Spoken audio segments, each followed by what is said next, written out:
వాళ్ళ మాజీ ఎమ్మెల్యే గారు సంపూర్ణ వస్తాయని చెప్పింది నిజం కాదా? వాళ్ళ మీద కేసు కడితే దాన్ని తప్పంటారు అధ్యక్ష. అంటే రేపు ఒకవేళ మీ మీద దాడులు జరిగితే కూడా కేసులు కట్టొద్దా?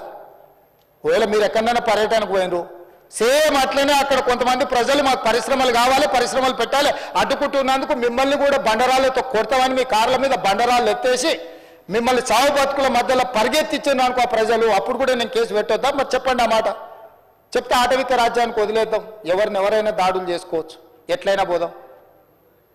మీకు రక్షణ కావాలి, రక్షణ వలయం ఉండాలి, మిమ్మల్ని ప్రభుత్వాలు కాపాడాలి. కానీ ప్రభుత్వంలో 24 గంటలు పనిచేసే అధికారులను మేము కాపాడొద్దా? రెవెన్యూ సిబ్బందిని కానీ ఇతర శాఖ సిబ్బందిని మేము కాపాడొద్దా? దాడులు చేసిన దుర్మార్గుల మీద కేసులు కట్టొద్దా? ఎట్లా అధ్యక్ష చెప్పండి? దాడి అనేది దాడే. నీకు నిరసన తెలపడానికి ఇందిరా పార్క్ ఓపెన్ చేసినాం కదా ధర్నా చేయడానికి, మీరు మూసేస్తే ఇందిరా పార్క్ వచ్చి ధర్నా చేయండి, కూర్చోండి, నిరసన తెలపండి. ప్రతిదానికి ఒక పద్ధతి ఉంది అధ్యక్ష. భౌతిక దాడులను మనం ప్రోత్సహిద్దామా? ఇదేనా వీళ్ళు నేర్పిన సంస్కృతి? ఇదేనా వీళ్ళు తెలంగాణ రాష్ట్రంలో పెంపొందించదలుచుకున్నది?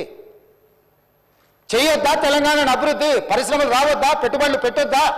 నిరుద్యోగ యువకులకు ఉద్యోగ ఉపాధి అవకాశాలు ఇవ్వొద్దా? ఈ విద్యార్థులకు చదువు చెప్పొద్దా? యంగ్ ఇండియా స్కిల్స్ యూనివర్సిటీ వద్దా? యంగ్ ఇండియా స్పోర్ట్స్ యూనివర్సిటీ వద్దా? Young India integrated residential schools వద్దా? ఏం చేయాలో మీరు చెప్పండి అధ్యక్ష. వాళ్ళని చెప్పమని నుండి వచ్చి చంద్రశేఖరరావు గారిని రమ్మని నుండి పెద్దల్ని నేను మాటిస్తున్న అధ్యక్ష తమ ద్వారా చంద్రశేఖరరావు గారికి, నా సభ్యులందరికీ నేను చెప్తున్నా, వారిని వచ్చి వారి గౌరవానికి భంగం కలిగించము, హుందాగా వ్యవహరిస్తాము, వారి అనుభవాన్ని రంగరించి సలహాలు సూచనలు ఇవ్వమనుండి 100% ఈ ప్రభుత్వం వారు సహేతుకమైన సలహా సూచనలు ఇస్తే పాటించడానికి సిద్ధంగా ఉన్నాము. అనుభవం కలిగినోడు కాబట్టి చెప్పమని ఉండ్రి. నేను ఏది చెప్పను, నువ్వు ఏది చేస్తే దాన్ని చేయని అను కాళ్ళలో కట్టబెడతా, నేను కింద పడేస్తానంటే ఎట్లా అధ్యక్ష? ఏం చేయాలి? నాకున్న పరిష్కారం ఏందో మీరు చెప్పుండ్రు అధ్యక్ష. నాకు కూడా మీరన్న దశాదిశ నిర్దేశం చేయరు. ఇట్లా చేసేటోళ్ళను ఏం చేయాలో ఒకసారి మీరు చూసి. ఈరోజు మనకు అమెరికా, సౌత్ కొరియా నుంచి పర్యటన నుంచి తెచ్చిన పెట్టుబడులే కాదు అధ్యక్ష, ఐటీ దిగ్గజాలైన గూగుల్ కానీ మైక్రోసాఫ్ట్ ఈరోజు వ్యాపారాలను విస్తరించిన అధ్యక్ష. హైదరాబాద్లో ఏఐ ఆధారిత యాక్సిలేటర్ సెంటర్ నెలకొల్పేందుకు గూగుల్ ఒప్పందం చేసుకుంది అధ్యక్ష. మైక్రోసాఫ్ట్ కంపెనీ 15,000 కోట్ల పెట్టుబడులతో రీసెర్చ్ అండ్ డెవలప్మెంట్ హబ్ నెలకొల్పింది అధ్యక్ష. హెచ్సిఎల్, ఇన్ఫోసిస్, విప్రో కంపెనీలు తమ క్యాంపస్లను విస్తరించాయి. కాగ్నిజెంట్ సంస్థ 15,000 అదనపు ఉద్యోగాలను ఈరోజు చేసింది. FedEx, ZF life tech, Marriott లాంటి పెద్ద కంపెనీలు గ్లోబల్ కేపబిలిటీ సెంటర్లను ఇక్కడ ఏర్పాటు చేస్తున్నాయి. ఇటీవలనే బయోటెక్లో ప్రపంచంలో పేరెనికైన ఆమ్జెన్ ఈరోజు అమెరికా బయట మొట్టమొదటిసారి పెట్టుబడులు పెట్టింది హైదరాబాద్లో 6,000 మంది ఉద్యోగస్తులతో ప్రారంభించారు అధ్యక్ష. నేనే స్వయంగా వెళ్ళిన. లెన్స్కార్తో నిన్నమనని మా మిత్రుడు శ్రీధర్ బాబు గారు 1,500 కోట్ల రూపాయలతోని కళ్ళద్దాల కంపెనీ ఈరోజు పెట్టుబడులు పెట్టింది అధ్యక్ష. ఇన్ని అద్భుతాలను సాధిస్తుంటే ప్రపంచంలోనే ఫస్ట్ మ్యానుఫ్యాక్చరింగ్ యూనిట్ హైదరాబాద్లో తెస్తే అభినందించాల్సింది పోయి మమ్మల్ని తిట్టేది ఏంది అధ్యక్ష? నువ్వు అభినందించక పర్వాలేదు, మేము కట్టిన శిల్పారామం దగ్గర నువ్వు కావాలంటే సెల్ఫీ దిగు, సెల్ఫీ డబ్బా కొట్టుకో, మేమేం వద్దంటలేము. ఆ శిల్పారామం కూడా మేము కట్టింది, నువ్వు కట్టినావు. హైటెక్ సిటీ నేదురుమల్లి జనార్దన్ రెడ్డి గారు పునాది రాయేసి చంద్రబాబు నాయుడు గారు కట్టారు.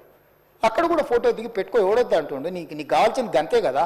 రేపు కూడా ఇప్పుడు మా శ్రీధర్ బాబు గారు ప్రారంభించిన సంస్థలలో నువ్వు సెల్ఫీ దిగు, సెల్ఫీ డబ్బా కొట్టుకో, మేమేం వద్దని లేదే.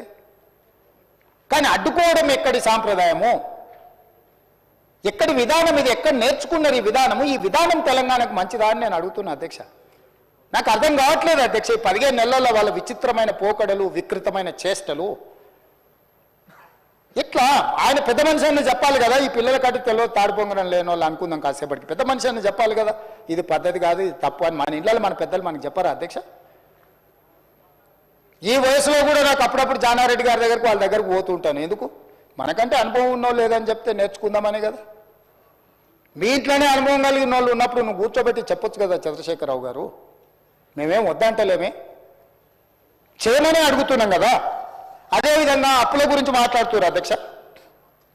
అప్పుల గురించి ఒక మాట చెప్పాలి అధ్యక్ష. తెలంగాణ వచ్చినాక అప్పులు చేసిరని మా బట్టి విక్రమార్క గారు వైట్ పేపర్ రిలీజ్ చేశారు. వైట్ పేపర్ రిలీజ్ చేసిన దాంట్లో 7,71,000 కోట్ల రూపాయల అప్పుల గురించి మాట్లాడారు. అయితే మీరు డిసెంబర్ తర్వాత మీరు చేసిన అప్పులు అందులో కలిపిర్రు అన్నాడు. నేను మా రామకృష్ణారావు గారిని అడిగిన ఏంటండి విషయం అని. వారు కంప్లీట్గా